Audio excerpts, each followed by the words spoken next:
Autolite and its 96,000 dealers bring you Mr. Frank Lovejoy in tonight's presentation of Suspense.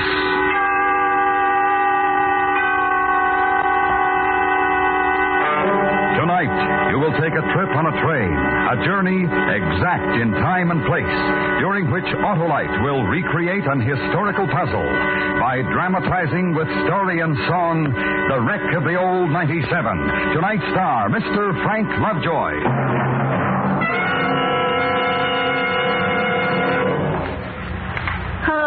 Hello. Hi, Mr. McSorley. Hey, you'd better be starting for the St. Patrick's Day parade. I can't get started, Harlow. My car battery's dry as an Irishman's wit. Why, you ought to have an Autolite Stay Full battery. A battery that needs water only 3 times a year in normal car use? 'Tis one and the same. The dependable battery that will start you swift and sweet as a Colleen's smile. And the Autolite Stay Full gives longer life, as proved by tests conducted according to accepted life cycle standards. Well, where do we get an Autolite Stay Full? From your Autolite battery dealer. He services all makes of batteries, and if a replacement is needed, he has an Autolite Stay Full battery for your car. So, friends, just call Western Union by number and ask for me, Operator 25. I'll tell you where you can get an Autolite Stay Full. The battery that needs water only 3 times a year in normal car use. Remember, from bumper to tail light, you're always right with Autolite. And now, with the wreck of the old 97 and the performance of Mr. Frank Lovejoy, Autolite hopes once again to keep you in suspense.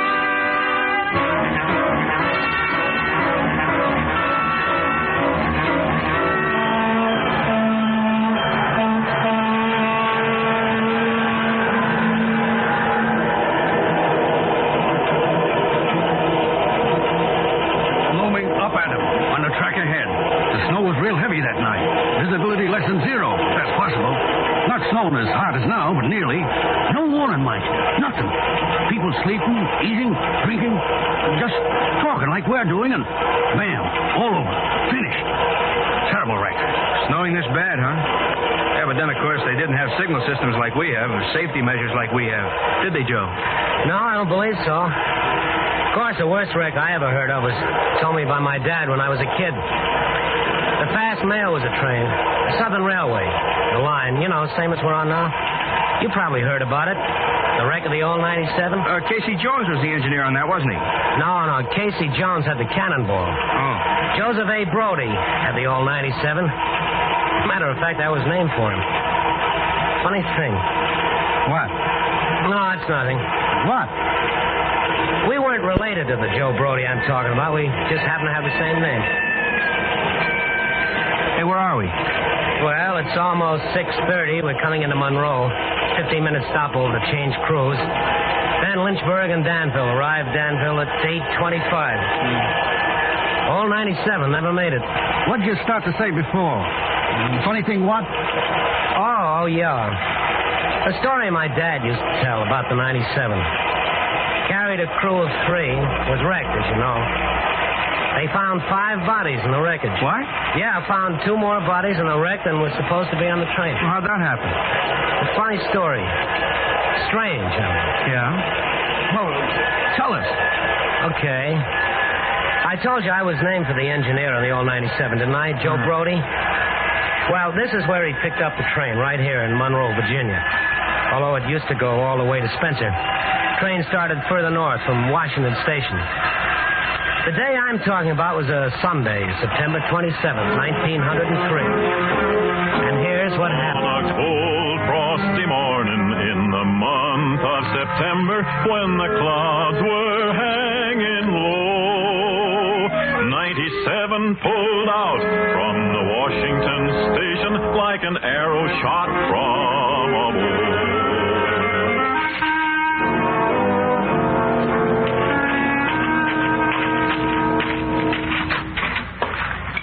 Morning, Joe. Morning, Mr. Elkins. Yeah, seems we got a little trouble up the line. What's the matter? She ain't running on time. How late is she? 40 minutes at Rapidan. Well, that's bad. Joe, it's terrible. Old 97's never run a minute late since she went into service. Don't you worry, Mr. Elkins. She won't be late on our division. I'll get into Danville on time.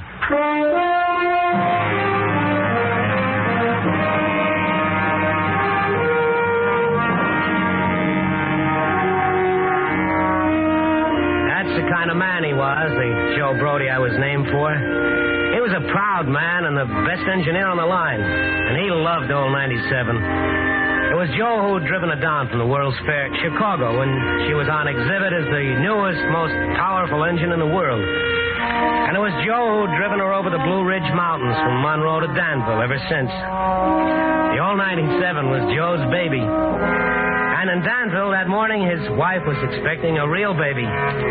A better than usual reason for getting to Danville that day. There was another man on that train who wanted real bad to get to Danville on time. Big Tom Jeter, the fireman.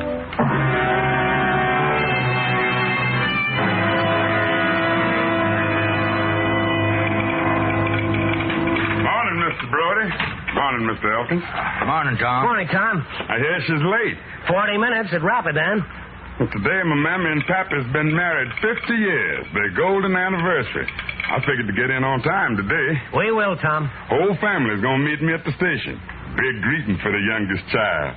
Fireman for Mr. Brody. We'll get there in time if you keep that fire going this morning. I will, Mr. Brody.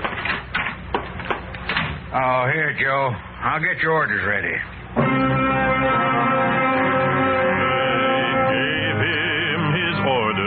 At Monroe, Virginia, saying, Joe, you're way behind time. This is not 38, but it's old 97. You must put her in Danville on time.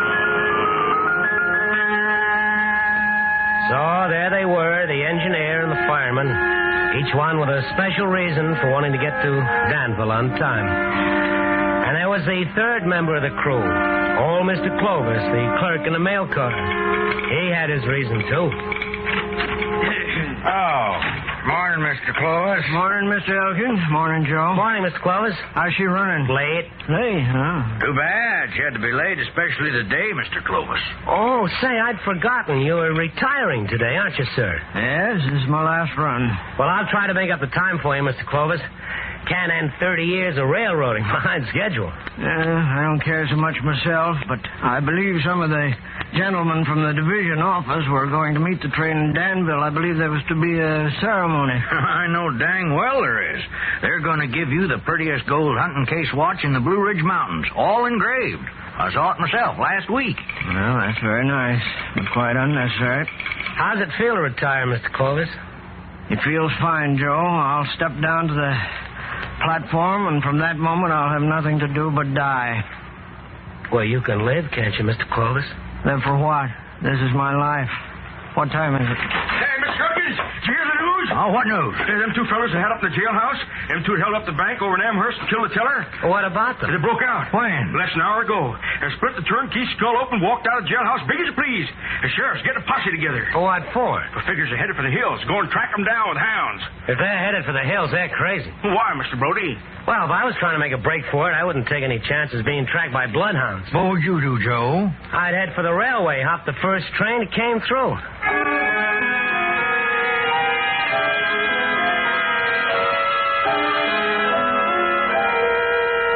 Now, across the tracks from the station agent's office and right near the water tower was a tool shack. And at that very moment we were talking about, these two killers were hiding there. Or at least that's the way I was told the story.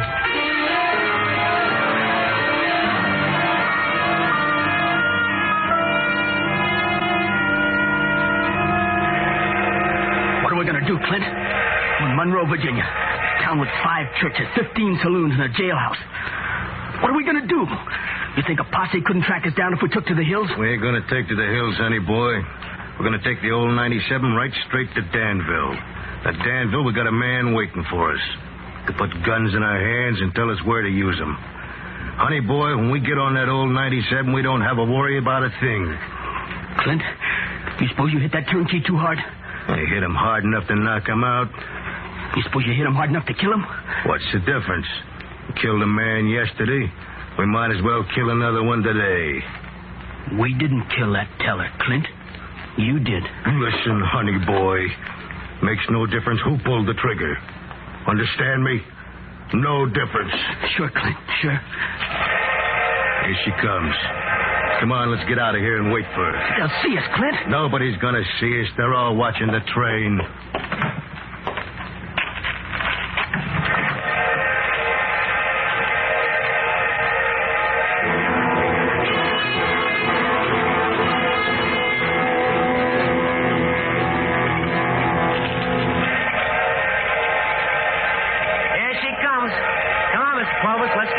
Find out why Pete's so late. All right, Joe. See you Tuesday, Mr. Elkins. All right, Joe. Have a good trip. Pretty, isn't she?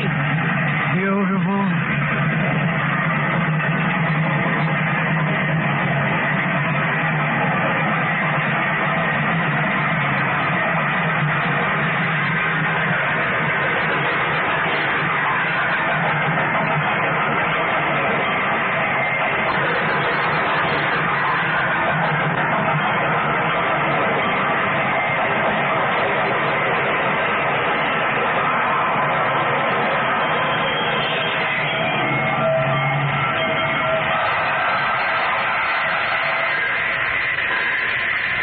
Big Tom. He's in more of a hurry than I am, if that's possible. He gets his anvil and be presented with a gold watch. What? Here comes Pete. Oh, yeah. Hey, Pete. Hi, Joe. Mr. Clovis? Hello, Pete. What's the delay? Washout south of Rapidan. A section gang made up completely of numbskulls. Wouldn't let you through? No. Section boss was afraid the ballast wouldn't hold. Why, he'd had 6 hours to repair the track before we come along. Dang fool. They come that way sometimes. Sorry to hand her over to you like this, Joe. Don't see how you can make up the time. I'll do my best, Pete, and still keep her on the rails. Joe! Hey, Joe! Yeah, Mr. Elkins? Message for you from the station master at Danville. Yeah. Excuse me, Pete. What's it say, Mr. Elkins? It says, tell Joe Brody he'd better get 97 into Danville ahead of schedule if he wants to be here to meet the stork who is coming in on time. Dr. Glendenning is on his way out to Mrs. Brody now.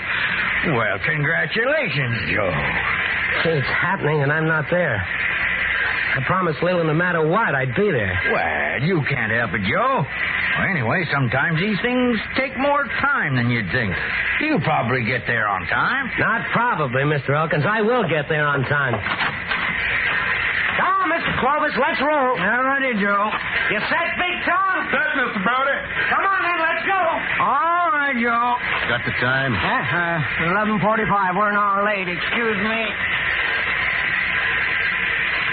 Come on, let's go. Wait. Let her get started. No one's paying attention to us.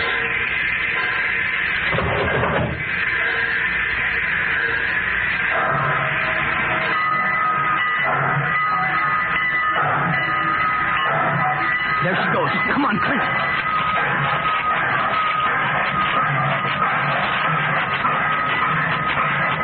Come on. Give me a hand. There. Grab the rung. Got it.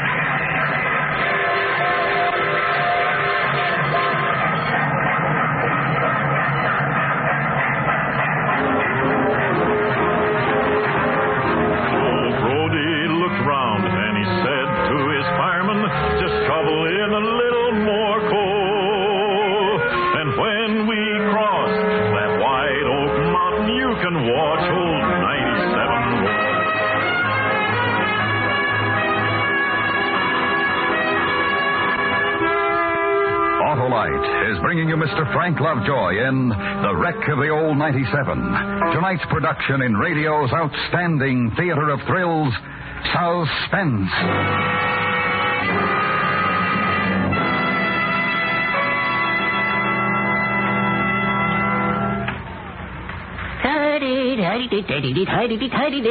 Ah, you've changed your tune, eh, Mr. McSorley? It is the Autolite Stay Full Battery that did it, Harlow. Now I just drop me foot lightly on the starter and... Well, that's an Autolite Stay Full start, all right, Mr. McSorley. And you know, the Autolite Stay Full battery is protected by fiberglass retaining mats to reduce shedding and flaking and give longer life, as proved by tests conducted according to accepted life cycle standards. And the Autolite Stay Full needs water only 3 times a year in normal car use. So, friends, visit your Autolite battery dealer, the man who services all makes of batteries. To quickly learn his location, just call Western Union by number And ask for me, Operator 25. I'll gladly tell you where you can get an Autolite Stay Full, the battery that needs water only 3 times a year in normal car use. And remember, from bumper to tail light, you're always right with Autolite. And now, Autolite brings back to our Hollywood soundstage Mr. Frank Lovejoy in Elliot Lewis's production of The Wreck of the Old 97. A tale well calculated to keep you in suspense. They gave him his orders at Monroe, Virginia, saying, Joe, you're way behind time. This is not 38, but old 97. You must put her in Danville on time. Well, there they were. 5 men on old 97 when she pulled out of Monroe. The engineer and the fireman and the mail car clerk who were supposed to be there, and the 2 escaped killers who didn't appear on the manifest. And each and every one of them with an urgent need to make up that lost time. Pour on the coal, Big Tom. Pour her on. I'm shoveling as fast as I can, Mr. Brody. Give me all you got until we cross White Oak Mountain. And you can stand back and watch 97 roll. I'm giving it to you, Mr. Brody. Lynchburg down a 3% grade, ending with a curve and a sign, a big sign that said, slow speed trestle. Right ahead of that, the Stillhouse trestle over Cherry Stone Creek. The run from Monroe to Spencer normally took 4 hours and 15 minutes, or did. And that day, they had to pick up an hour. And that's a lot of time to catch up on.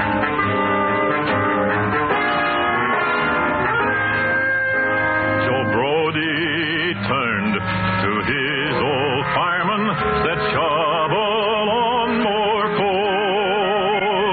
For when we hit that old white mountain, you can see old 97 roll.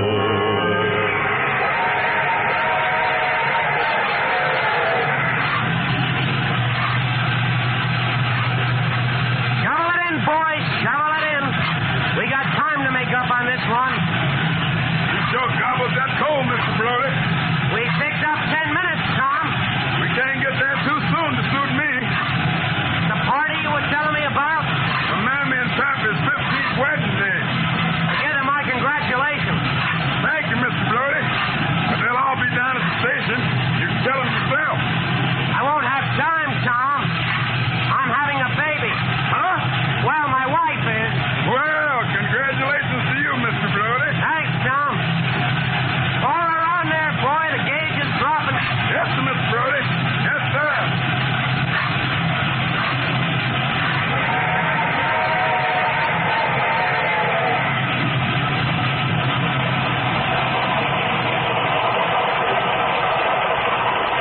Clint! Yeah, This train ain't going very fast. she's climbing, honey boy. Wait till we get over the mountain, you'll see her go. I don't like it. I don't think we ought to hop this train. You don't like it?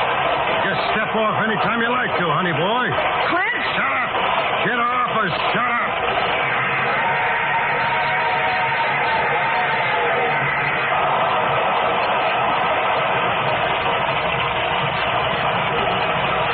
Joe Brody will get me into Danville in time for the exercises. 30 years today. It's a long time. Almost all of the time there is.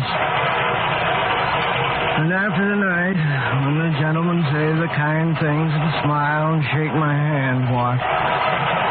Tomorrow there'll be no train to climb aboard.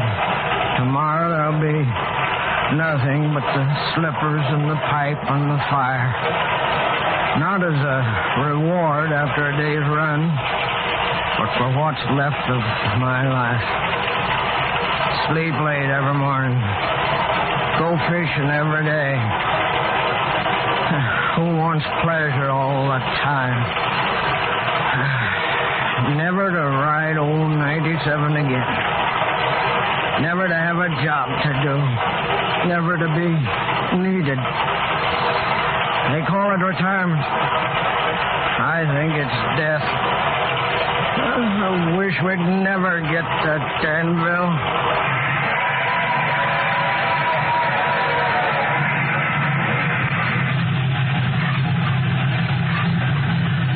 Made up 20 minutes so far, Tom.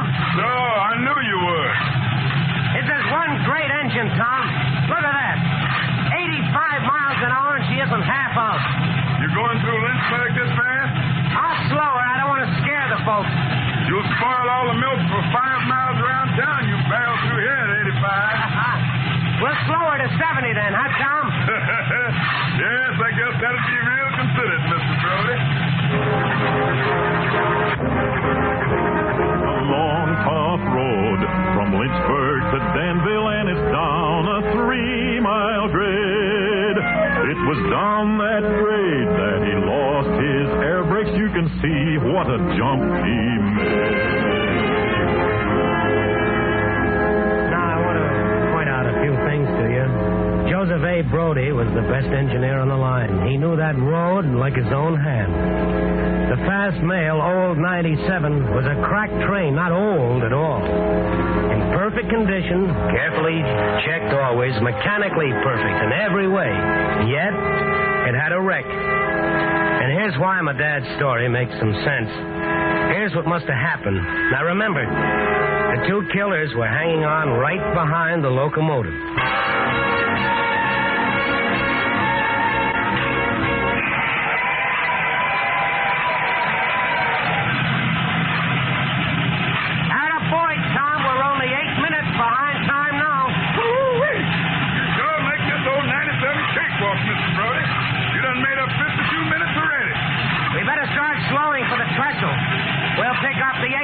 When we crossed it.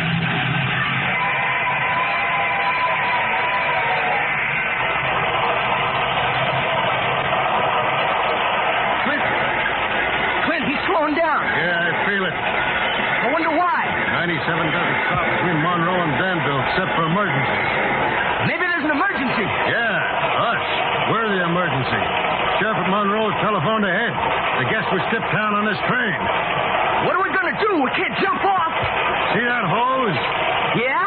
That's the air line for the brakes. Hold my arm so I don't slip. What are you going to do? Turn that valve, honey boy. Shut off the air brakes. This train ain't stopping this side of Danville. There. The valve's tight. Gotta get this thing. There it is. That does it, honey boy. He ain't stopping now.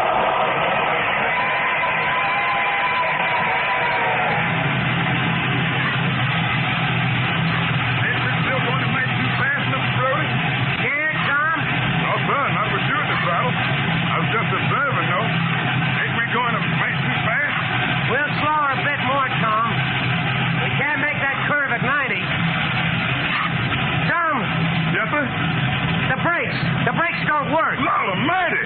Look, all the way back and nothing happens. There's a jump, Mr. Joe. Jump, Tom, jump!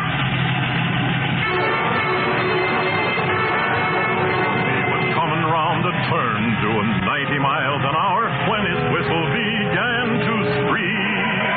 He was found in the wreck with his hand on the throttle. He was scalded to death by the steam.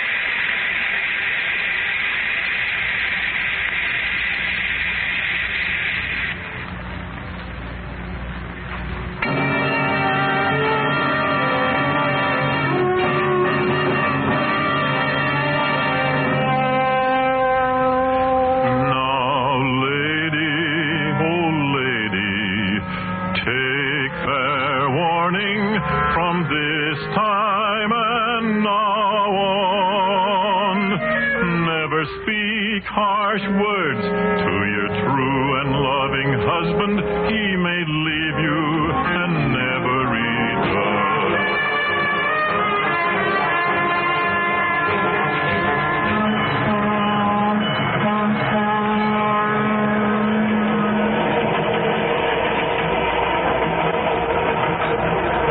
Well, the wrecking crew got there that night, came down from Lynchburg, just like we're doing.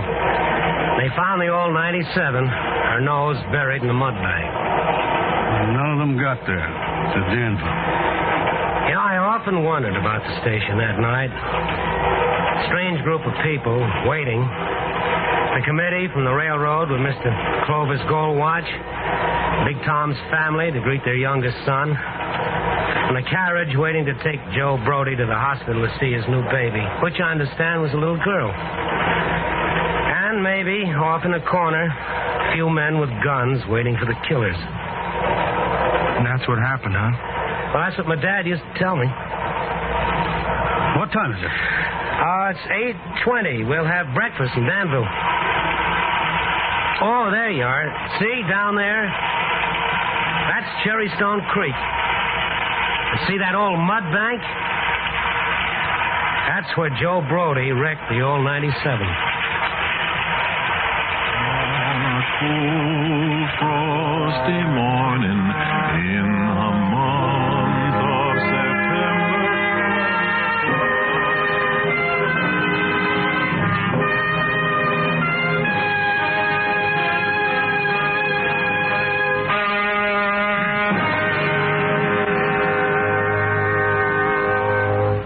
Suspense.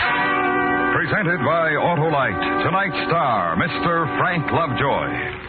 This is Harlow Wilcox speaking for Autolite, world's largest independent manufacturer of automotive electrical equipment. Autolite is proud to serve the greatest names in the industry. And during these early months of 52, the Autolite family joins in saluting the leading car manufacturers who install Autolite products as original equipment. Our Autolite family is made up of the nearly 30,000 men and women in 28 great Autolite plants from coast to coast and in still other Autolite plants in many foreign countries. It also includes more than 18,000 people who have invested a portion of their savings in Autolite, as well as 96,000 Autolite distributors and dealers in the United States and thousands more in Canada and throughout the world. Our Autolite family will salute Nash Motors on the next Autolite Suspense television program. If you live in a television area, check the day and time of Suspense on television so that you'll be sure to see this program. And remember, be with us next week for another thrilling Autolite Suspense program on radio.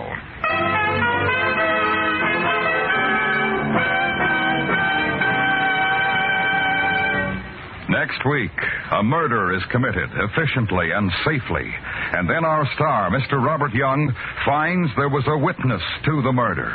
The problem, who was the witness? The story is called Backfire.